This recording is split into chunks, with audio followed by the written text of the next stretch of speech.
The moment I realized my wife was sleeping with her boss wasn't during some dramatic confrontation or tearful confession. It happened on a Tuesday morning while I was fixing the coffee maker, and Julia was on the phone with what she claimed was a client emergency. The thing about being married to someone for 8 years is that you learn their tells. Julia's voice gets this breathy quality when she's lying, like she's trying too hard to sound casual.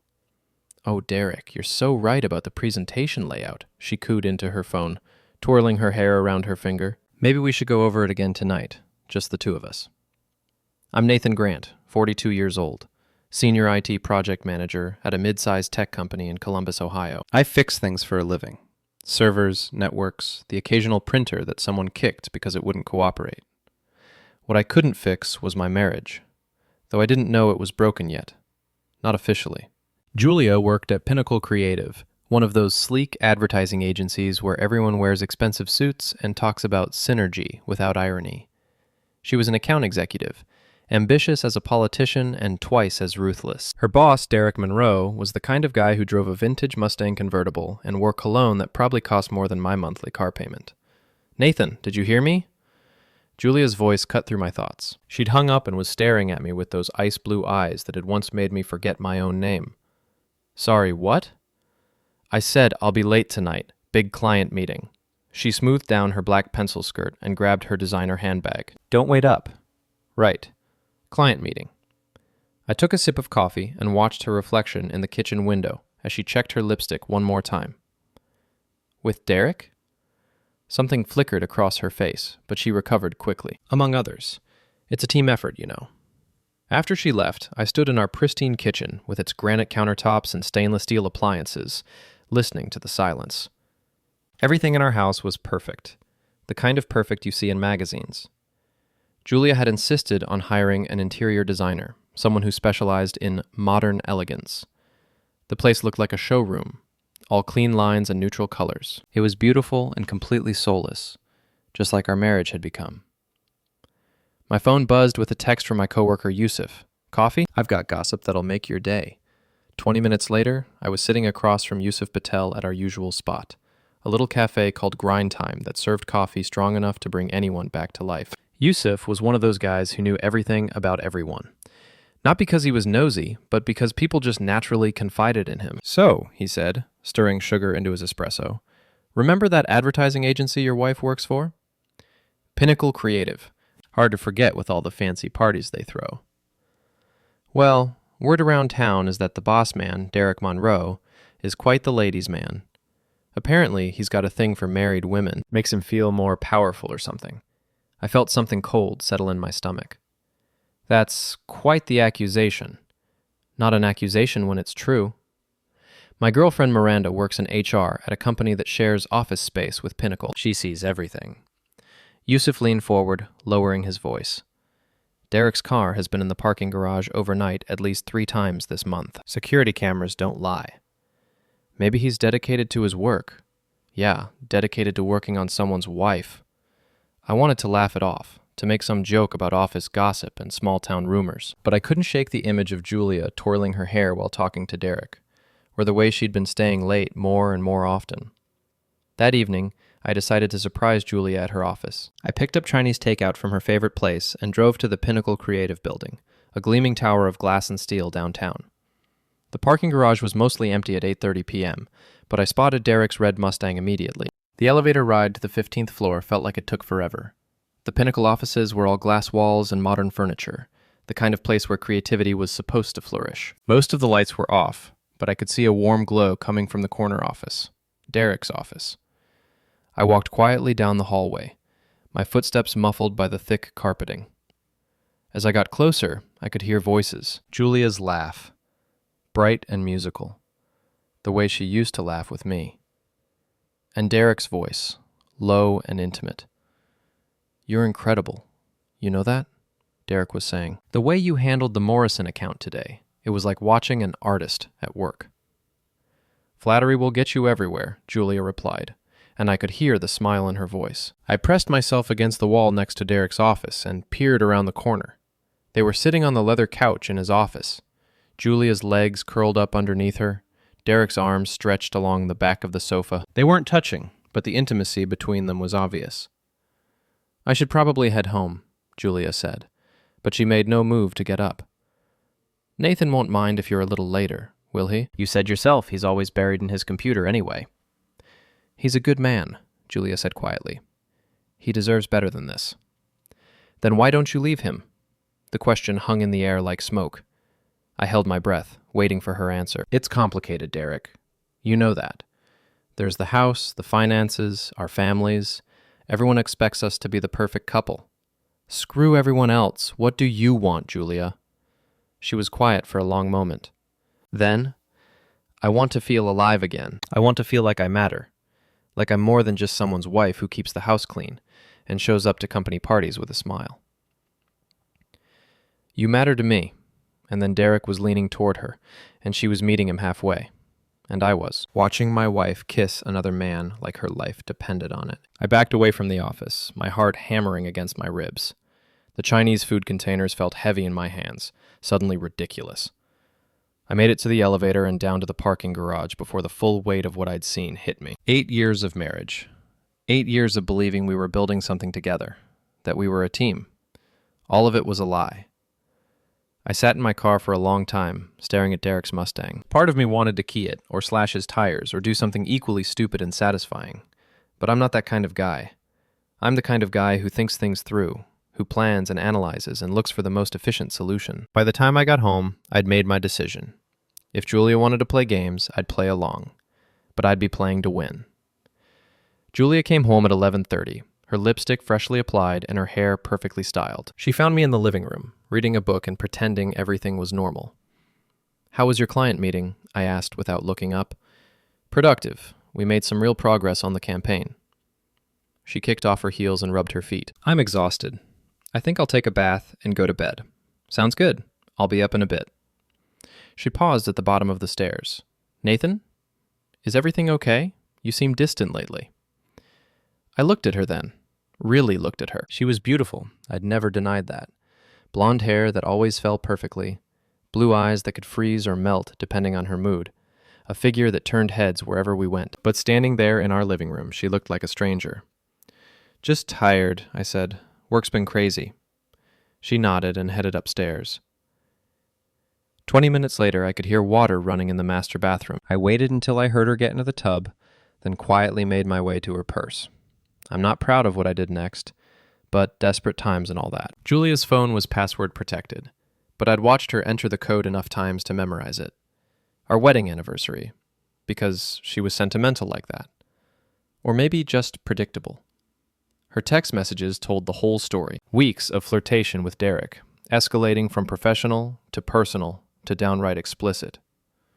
There were photos I wished I could unsee, and plans for weekend business trips that had nothing to do with business. But the message that really got to me was from 3 days ago. Nathan's so clueless. Sometimes, I think I could bring you home for dinner and he wouldn't notice. He's like a piece of furniture that pays half the mortgage. A piece of furniture. 8 years of marriage, and that's what I'd become to her. I took screenshots of everything and emailed them to myself, then deleted the emails from Julia's sent folder. By the time she came downstairs in her silk robe, I was back on the couch with my book, looking like the clueless piece of furniture she thought I was. The next few days passed in a strange kind of limbo. Julia continued her late nights and client meetings, while I played the oblivious husband. But I was busy. I opened a new bank account and started moving money. Not enough for her to notice right away, but enough to protect myself when things went south. I also made some calls to divorce lawyers, just to understand my options. On Friday, Julia announced she'd be going out of town for the weekend. Business trip, she said, not meeting my eyes. Derek thinks it would be good for the team to get away from the office, brainstorm in a different environment. Where are you going? The Greenbrier Resort. It's supposed to be very inspiring. The Greenbrier was a 5-star resort in West Virginia, the kind of place people went for romantic weekends, not business meetings. I nodded like I believed her. That sounds great, honey. You deserve a break. She looked surprised by my enthusiasm. You don't mind? Of course not. I trust you completely. The lie came so easily it scared me. After Julia left on Friday afternoon, I called my sister Claire. She lived about an hour away in Cincinnati and had never particularly liked Julia, though she'd been too polite to say so directly. I need to talk to someone, I said when she answered. What's wrong? You sound terrible. Julia's having an affair. There was a long pause. Then, I'm coming over. Don't do anything stupid until I get there. Claire arrived with a bottle of bourbon and a grim expression. She was 2 years older than me and had inherited all the common sense in the family. She'd been through a messy divorce herself 5 years earlier, so she knew the territory. Tell me everything, she said, pouring us each a generous drink. I showed her the screenshots, told her about what I'd seen at the office, laid out the whole sordid story. Claire listened without interruption, her face getting darker with each detail. That manipulative bastard, she said when I finished. Nathan, I'm sorry. I know you loved her. Did I? Or did I just love the idea of her? I took a sip of bourbon, feeling it burn. Sometimes I think we were just playing house, pretending to be adults while we figured out what we actually wanted. The question is, what do you want to do about it? I want her to pay, not just financially. I want her to feel as humiliated and betrayed as I do right now. Claire raised her glass. Then let's make a plan. We spent the rest of the evening plotting. Claire had a devious streak that came in handy during situations like this. By the time she left on Saturday morning, we had the framework for what she dubbed Operation Payback. Phase 1 was simple: gather more evidence. I spent Saturday afternoon at the Greenbriers website, looking at their photo gallery. Sure enough, I spotted Julia and Derek in the background of one of the resort's social media posts, having what looked like a very intimate dinner. Phase 2 would be more complex. It involved Derek's wife. I'd met Sharon Monroe exactly once at a company Christmas party 2 years ago. She was a quiet woman, probably in her late 30s, with kind eyes and an expensive handbag. She'd seemed nice enough, the sort of person who didn't deserve to be married to a cheating scumbag. Finding her contact information took some creative thinking, but I managed to track down her Facebook profile. She worked part-time at an art gallery and volunteered with a local animal rescue. She looked happy in her photos, blissfully unaware that her husband was screwing his way through the office. I spent Sunday crafting the perfect message. It needed to be anonymous but credible, shocking but not cruel. In the end, I settled on simplicity. I thought you should know that your husband Derek is having an affair with one of his employees, Julia Grant. They're currently together at the Greenbrier Resort. I'm sorry to be the bearer of bad news, but you deserve to know the truth. I created a fake email account and sent the message Sunday evening, just as Julia was texting me about how boring her business meetings were. Monday morning arrived with all the subtlety of a car crash. I was at my desk, pretending to review server logs while actually refreshing my email every 30 seconds, when Yusuf appeared at my cubicle with a cup of coffee and a shit-eating grin. Dude, you are not going to believe what happened at Pinnacle Creative this morning. I looked up, trying to appear mildly interested rather than desperately curious. Oh yeah? Miranda texted me around 9. Apparently, Derek Monroe's wife showed up at the office demanding to see him. When the receptionist said he was still out of town, she asked to see Julia Grant instead.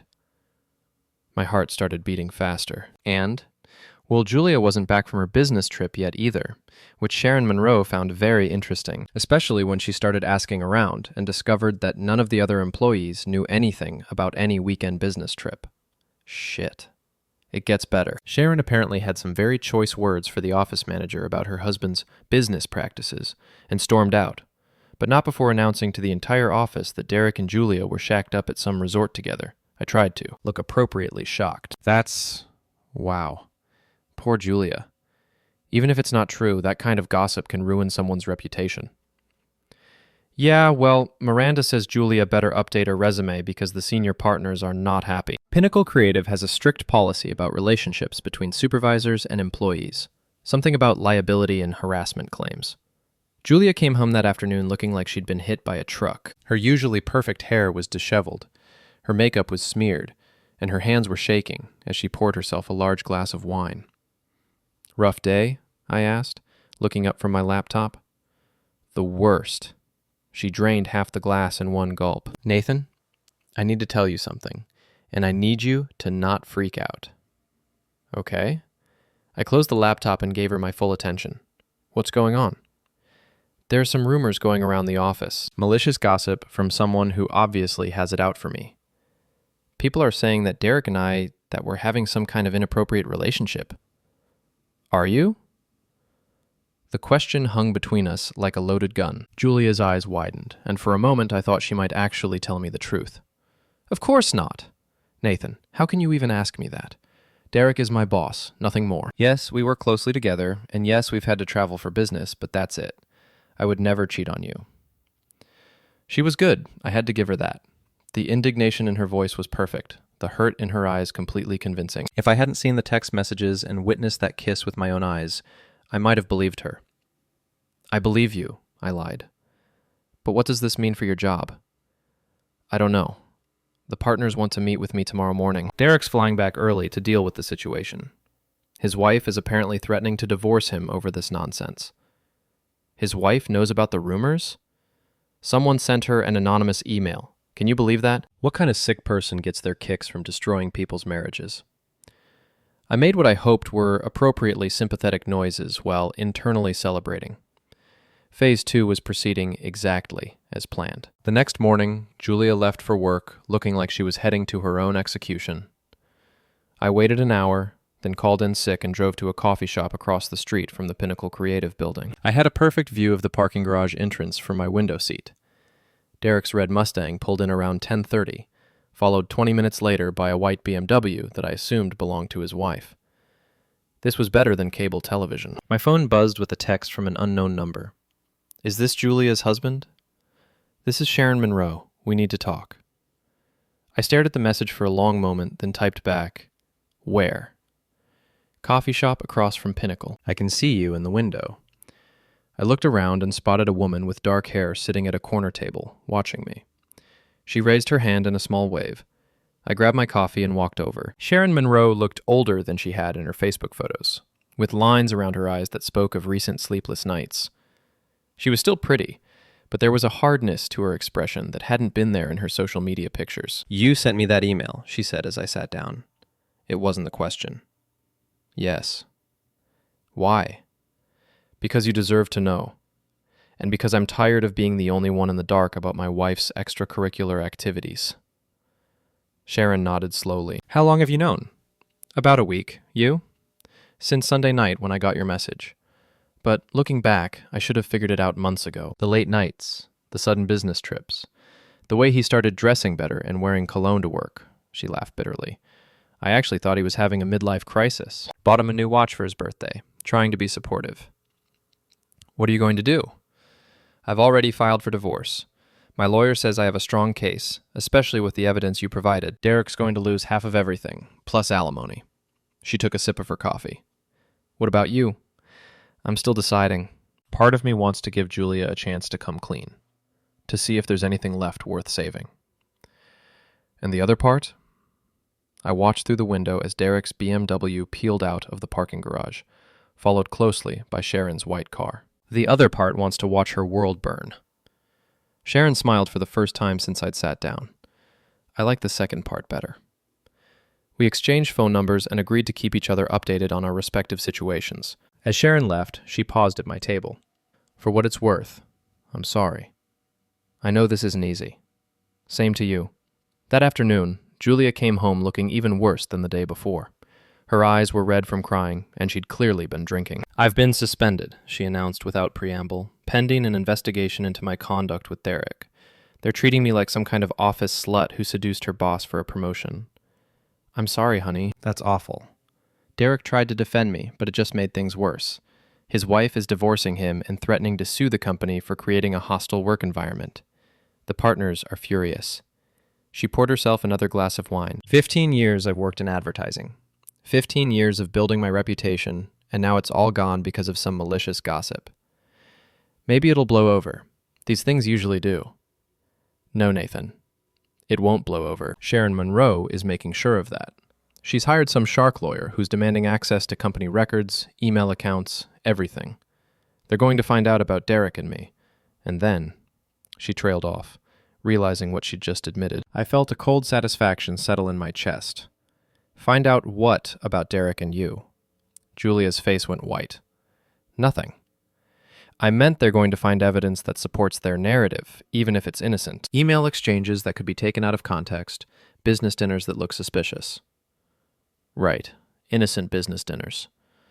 She stared at me for a long moment, and I could see the wheels turning in her head. She was starting to realize that I wasn't as clueless as she'd thought. "Nathan, what's going on?" "You've been acting strange lately." "Have I?" I thought I was acting like a piece of furniture that pays half the mortgage. The color drained from her face completely. "Where did you hear that?" "Does it matter? The question is whether it's true." Julia set down her wine glass with shaking hands. "We need to talk." "Yes," I said, standing up. "We do. But not tonight. Tonight, I think you should call Derek and figure out your next move. Just remember that I'm not as stupid as you think I am." I left her sitting in the kitchen and went upstairs to the guest bedroom. It was time for phase 3. The next morning, I woke up to the sound of Julia on the phone downstairs. Her voice was low and urgent, the kind of tone people use when they're trying to manage a crisis. I got dressed quietly and crept to the top of the stairs to listen. "Can't keep lying to him, Derek. He knows something. I can see it in his eyes." Derek's voice was tinny through the phone speaker, but I could make out most of his words. "Just stick to the story, Julia. We're colleagues who worked closely together, nothing more. If you start changing your story now, it'll look like an admission of guilt. Easy for you to say. You're not the one living with him. Nathan's not stupid, Derek. He's an IT guy. He knows how to find things, how to dig up information. What if he's been monitoring my phone or my email?" There was a pause. Then Derek said, "Have you been deleting our messages like I told you to?" "Most of them, but Nathan... God, Derek, what if he already has copies of everything? What if he's the one who told your wife?" Another pause, longer this time. "That's impossible. Nathan doesn't have the balls for something like that. He's a beta male, Julia. All he does is fix computers and watch Netflix. He probably doesn't even suspect anything. You're just paranoid because you feel guilty." "Don't you dare talk about my husband like that," Julia snapped, and I felt a brief, irrational surge of gratitude before remembering that she was cheating on me.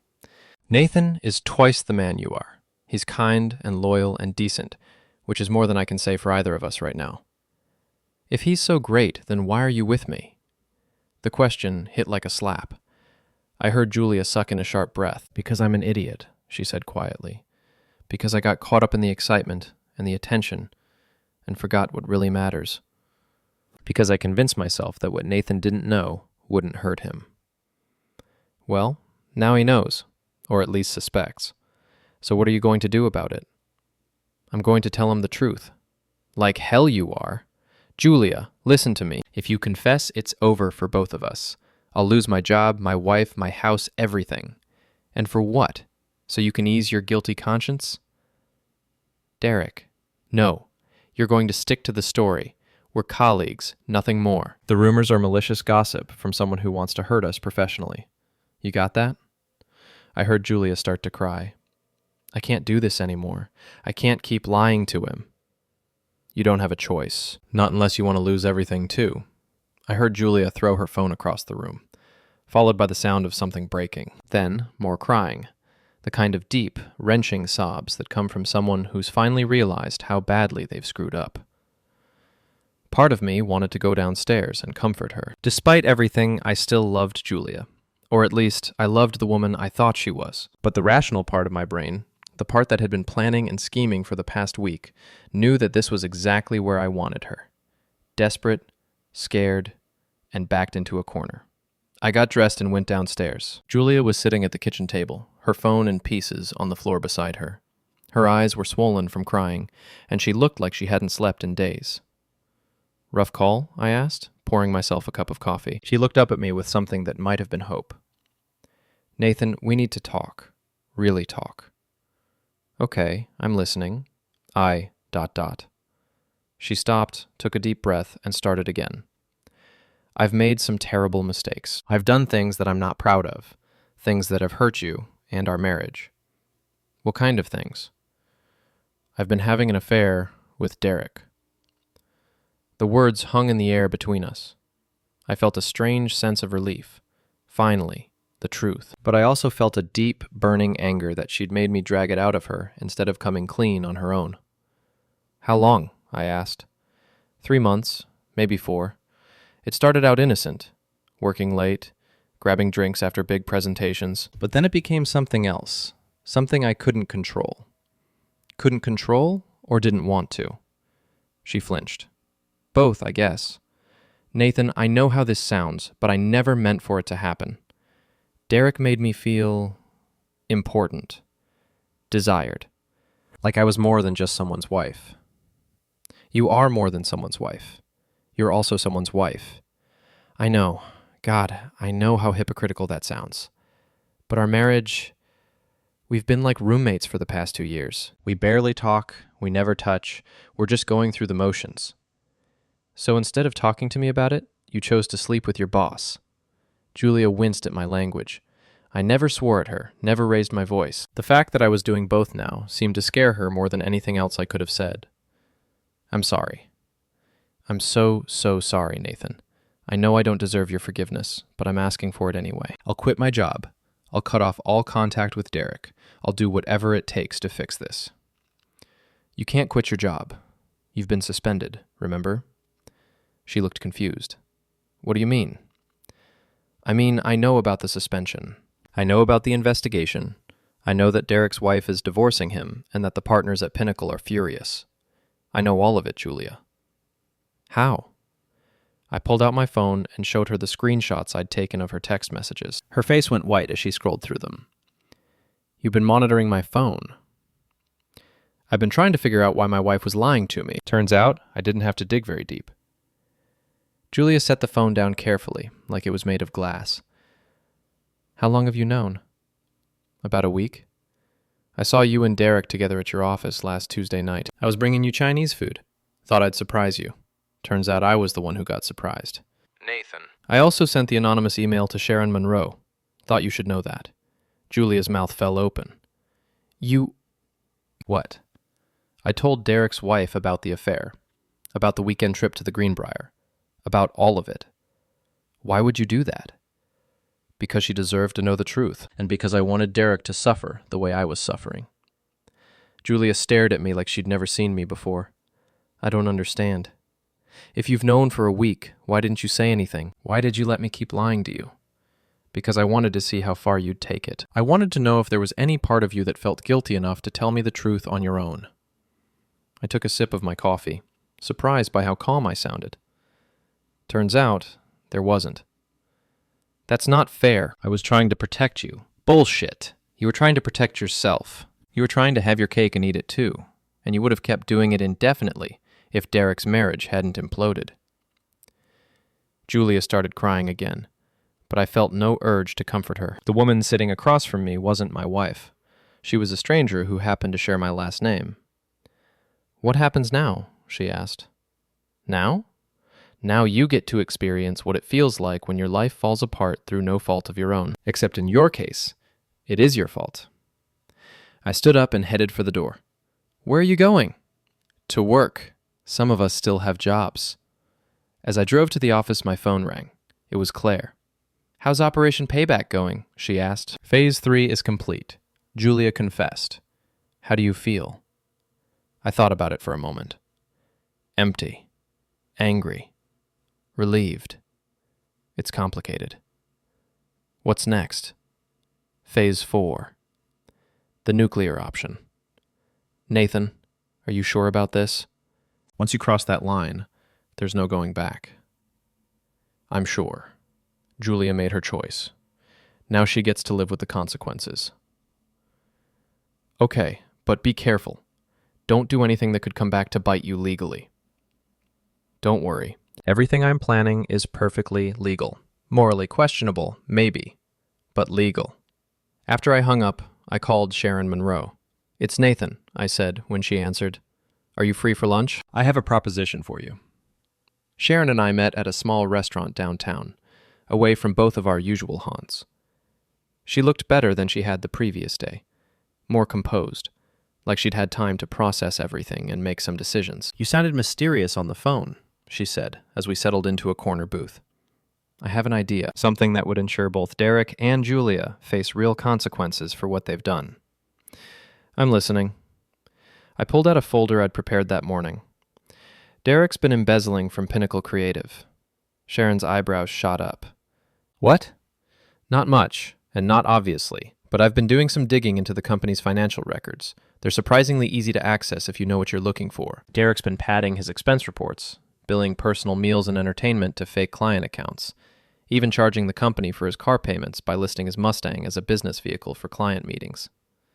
How did you find all this? I'm an IT guy, remember? I know how to dig through databases and financial records. The total amount is probably around $30,000 over the past 2 years. Not enough to bankrupt the company, but definitely enough to get him fired and possibly prosecuted. Sharon studied the documents I'd printed out. This is... wow. Derek always said he was good at maximizing his compensation package, but I thought he just meant negotiating a high salary. There's more. Julia's been helping him. She's the one who creates the fake client accounts and processes the expense reports. She might not have known exactly what Derek was doing, but she definitely knew something wasn't right. So they're both guilty. Exactly. The question is, what do we do with this information? Sharon was quiet for a long moment, studying the papers. If we turn this over to the authorities, Derek could go to jail. Probably not jail for a first offense, but definitely fired. Definitely unemployable in his field, and definitely required to pay restitution. Plus, it would void any severance package he might have negotiated. And Julia? Same deal. Her career in advertising would be over. No one's going to hire someone who helped embezzle from their previous employer.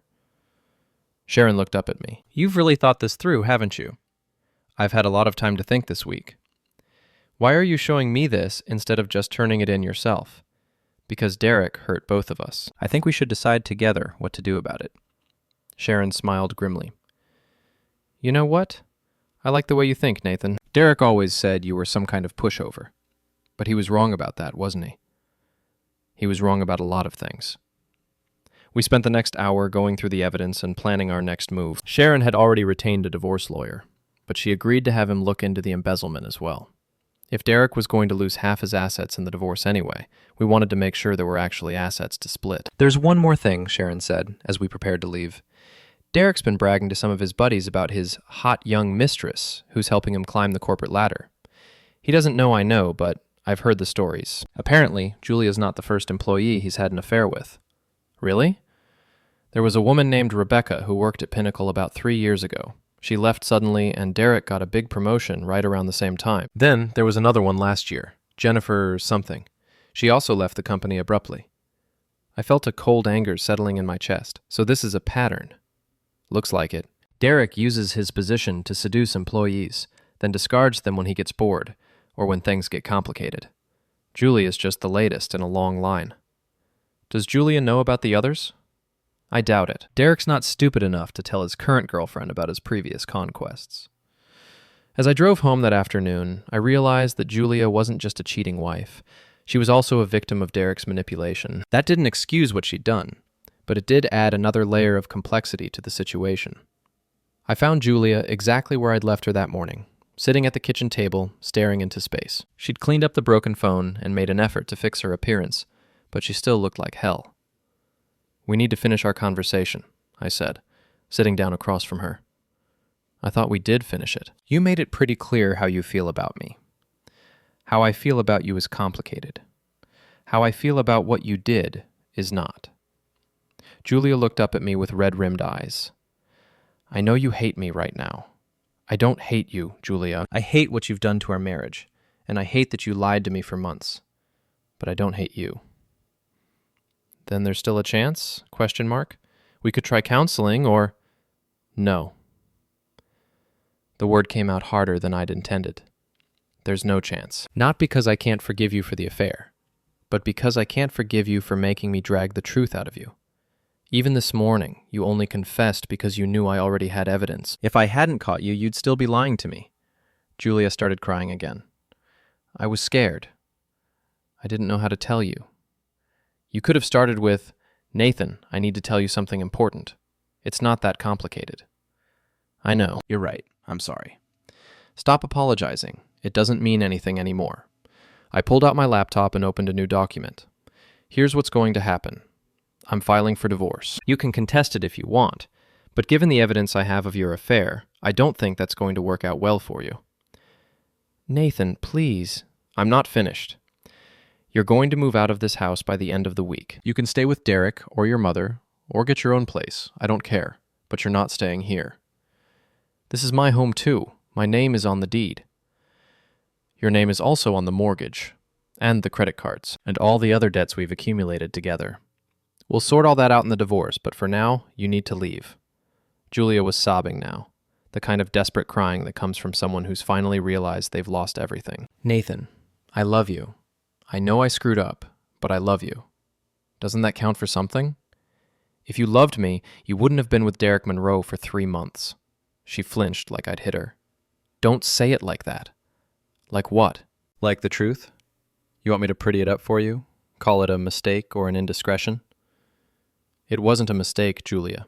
It was a choice. You made that choice every single time you met Derek at a hotel.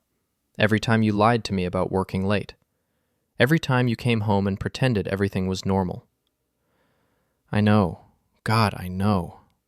But people make mistakes, Nathan. People do stupid things and hurt the people they love. That doesn't mean the love isn't real. I looked at her for a long moment, this woman I'd shared a bed with for 8 years, whose laugh I'd once found enchanting, and whose touch had once made me feel like the luckiest man alive. She was still beautiful, even with her makeup smeared and her eyes swollen from crying. But she was also a stranger. Maybe you do love me, I said finally, but you love yourself more. And that's the problem. I closed the laptop and stood up. I'm going to stay at Claire's for a few days while you figure out your living situation. When I come back, I want you gone. Where am I supposed to go? I don't have a job anymore, remember? I can't afford my own place. That's not my problem. You should have thought about that before you decided to blow up our marriage.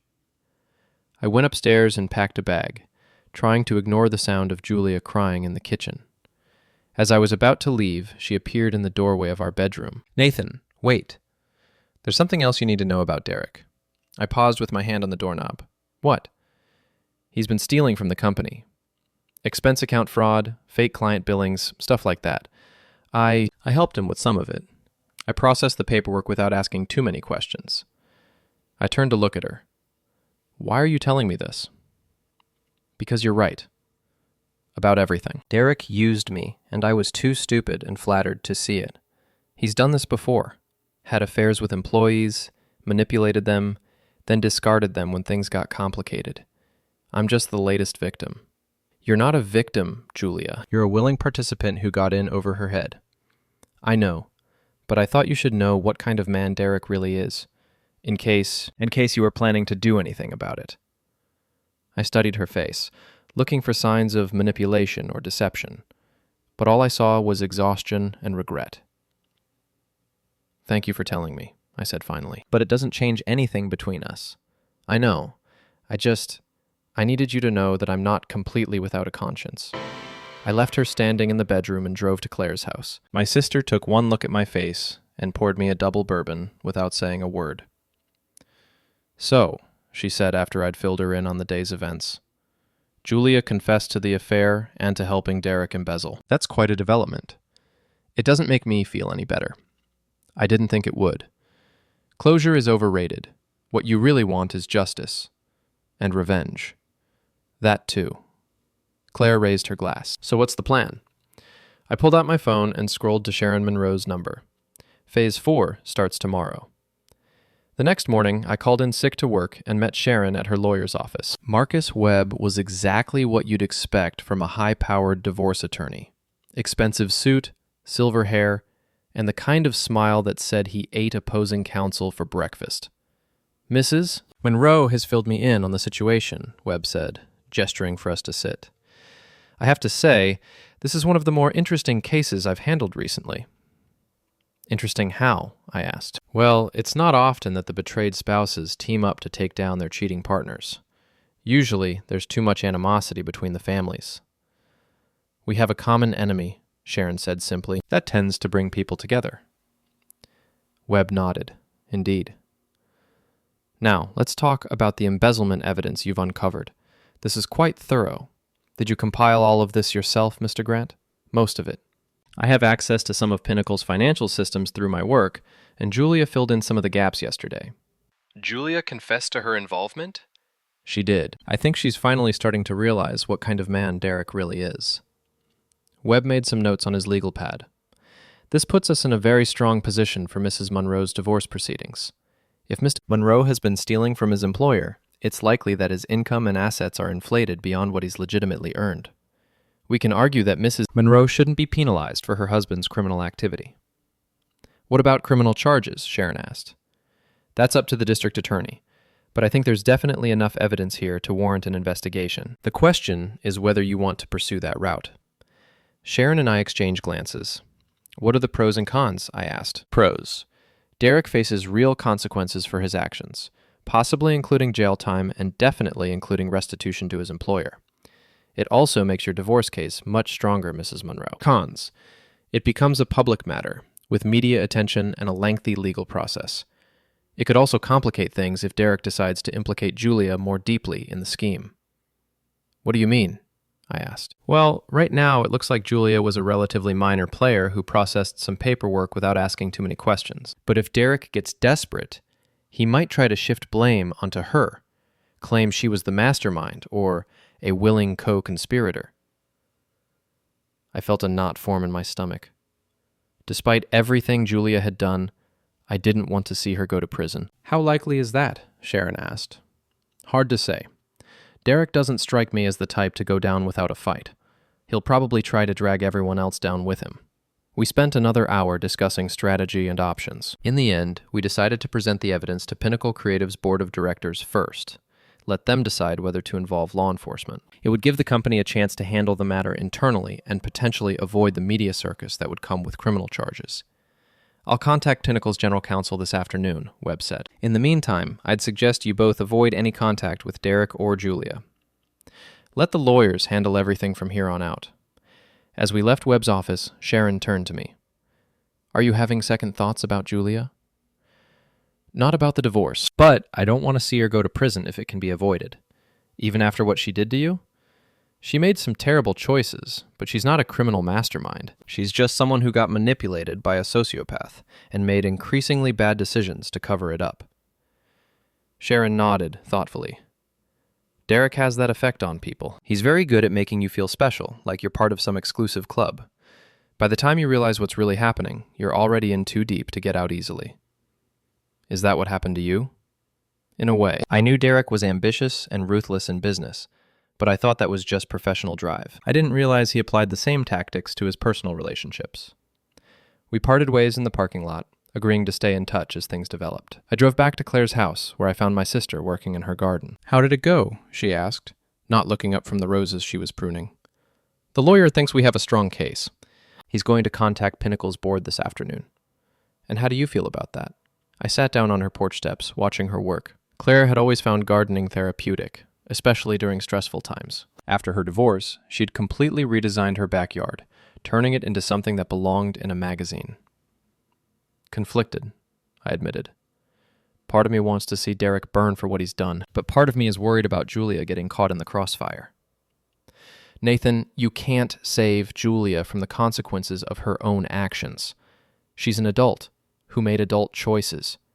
I know, but nothing. You're not responsible for cleaning up her mess. You tried that for 8 years, remember? Always making excuses for her, always smoothing things over when she was rude to your friends or dismissive of your family. How did that work out? I thought about all the times I'd apologized to people on Julia's behalf, all the social situations where I'd had to explain away her behavior or cover for her absence. Claire was right. I had been enabling Julia's selfishness for years. You're right, I said finally. Of course I'm right. I'm your big sister. Claire straightened up and pulled off her gardening gloves. The question now is what you're going to do next. What do you mean?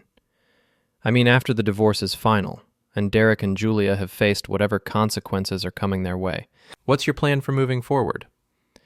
It was a good question, and one I hadn't really considered. For the past week, I'd been so focused on revenge and justice that I hadn't thought about what came after.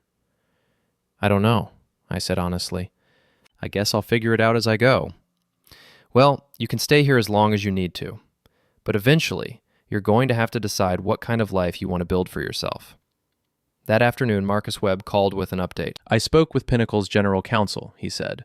They're taking the embezzlement allegations very seriously. They've scheduled an emergency board meeting for tomorrow morning to review the evidence. What happens then?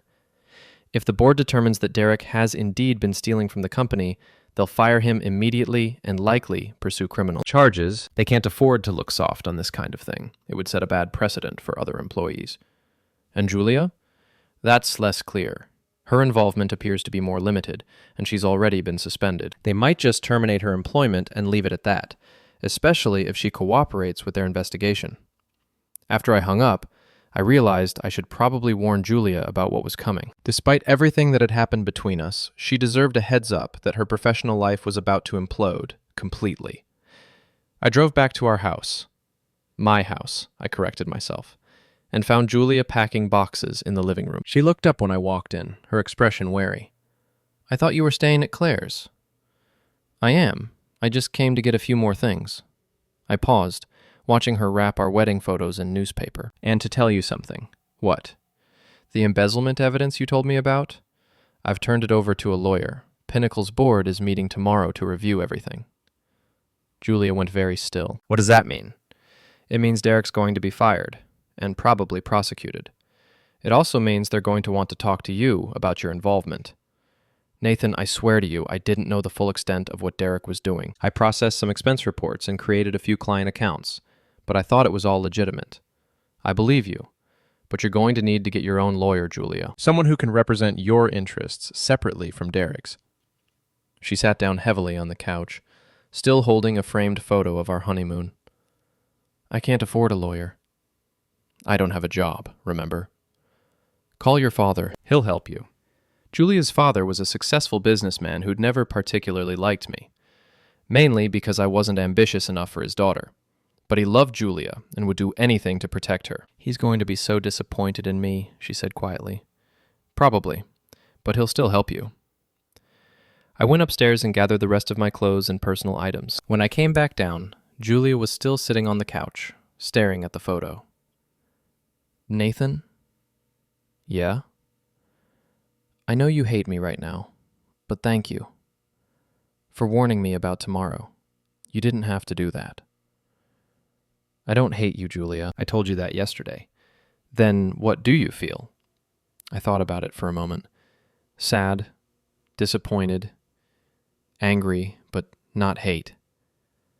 "Is there any chance, in the future, I mean, that we could be friends after everything is settled?" "I don't know. Maybe. But not anytime soon." She nodded, tears starting to fall again. "I really did love you, you know. I still do." "I know. But love isn't enough if you don't respect the person you're with. And you didn't respect me, Julia. You thought I was weak and stupid and boring. Maybe I was all of those things, but I deserved better than what you gave me." "You did. You deserved so much better." I left her there with her boxes and her regrets and drove back to Claire's house. Tomorrow would bring the final phase of Operation Payback, and then I could start figuring out what came next. The call came at 9:15 the next morning. It was Sharon, and she sounded almost giddy. "It's done," she said without preamble. "Derek's been fired. Security escorted him out of the building 20 minutes ago." I was sitting in Claire's kitchen, drinking coffee and pretending to read the newspaper. What about criminal charges? The board voted unanimously to turn the evidence over to the district attorney. Derek's looking at felony embezzlement charges. And Julia? Terminated, but no criminal referral. The board decided she was more of a pawn than a co-conspirator. She'll probably have to pay some restitution, but she won't go to jail. I felt a wave of relief that surprised me. "How do you know all this?" "Marcus has contacts everywhere. Plus, Derek called me about an hour ago, screaming about how this was all a setup and how he was going to sue everyone involved." "What did you tell him?" "I told him to have his lawyer call my lawyer, and then I hung up on him." After I got off the phone with Sharon, I called Julia. She answered on the first ring, which told me she'd been expecting bad news. "I heard," I said. "It's over, Nathan. My career, my reputation, everything. I'll never work in advertising again." "You'll find something else." "Maybe not in advertising, but you'll find something." "Will I? Who's going to hire someone who was fired for helping embezzle from their employer? Someone who believes in second chances. Someone who understands that people make mistakes. There was a long pause. Are you talking about yourself? No, Julia. I'm talking about your future employer, whoever that might be. You and I are finished. I know. I keep hoping that maybe someday what? We'll get back together and pretend none of this happened? We'll renew our vows and live happily ever after? I don't know. Maybe. That's not going to happen. What's going to happen is we're going to get divorced, split our assets, and move on with our separate lives. You're going to have to figure out who you are without Derek and without me. I don't know how to do that. Then you'll learn. You're smart and capable when you're not letting some man manipulate you. Figure out what you actually want from life, instead of just going along with what other people want from you. After I hung up, Claire found me staring out the kitchen window at her garden. Feeling sorry for her? She asked. A little. She's about to lose everything. Her job, her marriage, her financial security. That's a lot to handle all at once. She should have thought about that before she started screwing her boss. I know, but still. Claire poured herself a cup of coffee and sat down beside me. You know what your problem is, Nathan? You're too nice. Even now, after everything Julia's put you through, you're worried about her well-being. Is that such a bad thing? Not bad, exactly. But it's the reason you ended up in this situation in the first place. Julia walked all over you for years because she knew you'd always forgive her, always make excuses for her behavior. So what are you saying? I should be more ruthless? I'm saying you should value yourself as much as you value other people. Julia made her choices. Let her live with the consequences without feeling guilty about it. That afternoon, I drove back to the house to pick up a few more things. I was surprised to find Derek's red Mustang in the driveway. Through the front window, I could see him and Julia sitting in the living room, apparently in the middle of an intense conversation. I used my key to let myself in, which startled both of them. Nathan! Julia jumped up from the couch. I didn't expect you back so soon. It's still my house, Julia. I can come and go as I please. Derek stood up too, and I got my first good look at him since this whole mess started. He looked like hell. Unshaven, rumpled clothes, dark circles under his eyes. Getting fired and criminally charged in the same day had clearly taken a toll. Nathan, Derek said, trying to summon his usual smooth charm. Good to see you, man. Julia and I were just discussing the situation. Were you? And what conclusions did you reach? Well, we think someone set us up. Someone with a grudge against both of us. Someone who had access to confidential information. I almost laughed. You think someone framed you for embezzlement? I think someone took legitimate business expenses and made them look suspicious. Someone who knew how to manipulate financial records. Someone like an IT professional, you mean? Derek's eyes narrowed. Exactly. That's an interesting theory, Derek. There's just one problem with it. What's that? You actually did embezzle from Pinnacle Creative. I didn't make that up. I just documented it. You son of a bastard, Derek snarled, taking a step toward me. You destroyed my life over some petty jealousy about your wife. I didn't destroy your life, Derek. You did that all by yourself when you decided to steal from your employer and screw your subordinates. Nathan, please, Julia said, moving between us. This isn't helping anyone. You're right, I said. Derek, I want you out of my house, now. This isn't over, Derek said, pointing a finger at me. I know you're behind all of this, and I'm going to prove it. Good luck with that. But you might want to focus on finding a criminal defense attorney instead. I hear embezzlement charges can be tricky. Derek stormed out, slamming the door behind him. Julia and I stood in the sudden silence, listening to his Mustang roar to life in the driveway. He's not handling this well, Julia said finally. I noticed. How are you handling it? Better than him, I think. I called my father this morning. He's disappointed, but he's going to help me find a lawyer. Good. Nathan, Derek thinks you've been planning this for weeks, maybe months. He thinks you knew about us long before you said you did. What do you think? Julia studied my face.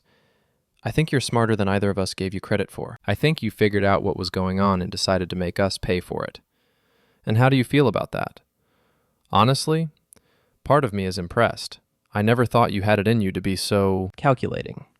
I'm full of surprises. Julia smiled sadly. I'm starting to realize that. I went upstairs and packed the last of my belongings. When I came back down, Julia was sitting at the kitchen table with a cup of tea, looking lost. I'm going to put the house on the market, I said. We'll split whatever we get from the sale after we pay off the mortgage. Okay. My lawyer will be in touch about the divorce papers. Okay. Julia. Yeah? For what it's worth, I hope you figure things out. I hope you find whatever it is you were looking for. What if what I was looking for was right here all along? Then you should have appreciated it while you had it. I left Julia sitting in our kitchen for the last time, surrounded by the remnants of our life together. As I drove away, I felt something I hadn't experienced in months. Peace. 3 weeks later, I was sitting in the bar downtown with Sharon Monroe, celebrating the finalization of her divorce. The settlement had been even better than expected. Derek's criminal charges had voided his severance package, and Sharon had ended up with the house, half of his retirement accounts, and a substantial alimony payment. To new beginnings, Sharon said, raising her glass of wine. To justice served, I replied, clinking my beer bottle against her glass. Have you heard from Julia lately? Not directly, but Claire ran into her at the grocery store last week. Apparently she's moved back in with her parents and is looking for work outside the advertising industry. What about Derek? Plea bargain. He'll do 6 months in minimum security and pay full restitution to Pinnacle. Could have been worse. Could have been better, too. We sat in comfortable silence for a while, watching the other patrons and enjoying the feeling of being free from the drama that had consumed our lives for the past month. Can I ask you something? Sharon said, eventually. Sure. Do you ever regret it? The way we handled everything, I mean. Some people might say we went too far. I thought about it. No, I don't regret it. Derek and Julia made choices that hurt innocent people. They deserved to face consequences for those choices. Even Julia? Even though you still care about her? Especially Julia. She's smart enough to know better, which makes what she did worse in some ways than Derek's actions. Derek's a sociopath. He probably can't help himself. But Julia chose to betray someone who loved her. Sharon nodded. I used to think Derek loved me, in his own way. But I realize now that Derek only loves Derek. Everyone else is just a supporting character in his personal drama. What's next for you? I'm thinking about going back to school, maybe getting a degree in art therapy or counseling. I want to help people who've been through what we've been through. That sounds perfect for you. What about you? Any plans? I smiled. I'm thinking about taking a vacation, maybe Europe or Australia. Somewhere I've never been, somewhere with no memories attached. Alone? For now. I need to figure out who I am when I'm not trying to save someone else from themselves. Sharon laughed. That's very philosophical. I've had a lot of time to think lately. As we prepared to leave, Sharon turned to me one last time. Nathan? Thank you for everything. I couldn't have gotten through this without you. Same here. We made a good team. We did. Maybe we should go into business together. Professional revenge consultants or something. I think one career in destroying people's lives is enough for me. I walked Sharon to her car, then drove home to my new apartment. It was smaller than the house I'd shared with Julia, but it was mine. No shared mortgage, no compromises on furniture or decor, no pretending to be someone I wasn't. As I unlocked my door, I thought about Julia's question from a few weeks ago. What if what she was looking for had been right here all along? The truth was, I'd been looking for something too. Respect, appreciation, a partner who saw me as an equal rather than a convenience. I hadn't found those things with Julia, but maybe I'd find them with someone else someday. Or maybe I'd just find them in myself. Either way, I was finally free to look. 6 months later, I got a text from an unknown number. Nathan, this is Julia. I know you probably don't want to hear from me, but I wanted you to know that I'm doing okay. I found a job at a nonprofit, helping small businesses with their marketing. It doesn't pay much, but it feels good to do work that actually helps people. I also started therapy. I'm learning a lot about myself. and not all of it is pretty, but I'm trying to become a better person. I hope you're happy. You deserve to be. Jay. I stared at the message for a long time, then deleted it without responding. Some chapters in life need to stay closed, no matter how much the other person has changed. But I was glad she was doing okay. Despite everything, I'd never wanted her to be miserable forever, just long enough to understand what she'd thrown away. As for Derek, I heard through the grapevine that he'd moved to another state after serving his sentence, trying to start over somewhere his reputation hadn't preceded him. I wished him luck with that, though I doubted it would work. Men like Derek don't really change, they just find new victims. I, on the other hand, was doing better than I'd been in years. The divorce had been finalized with minimal drama, the house had sold for a decent profit, and I'd gotten a promotion at work. I'd also started dating again. Nothing serious yet, but it was nice to remember what it felt like to be with someone who actually seemed to enjoy my company. Claire had been right about one thing. I was too nice, too willing to make excuses for other people's bad behavior. But I was learning to value myself more, to set boundaries and stick to them. And sometimes, late at night when I couldn't sleep, I'd think about that moment in Derek's office when I'd watched Julia kiss another man. It had been the end of one life and the beginning of another, though I hadn't known it at the time. The beginning had turned out to be better than the ending, which is more than most people can say about their divorce stories. I'd learned that revenge, when properly executed, isn't about destroying someone else. It's about refusing to let them destroy you. Julia and Derek had tried to make me a victim of their selfishness, but in the end, they'd only made me stronger, and that was the best revenge of all.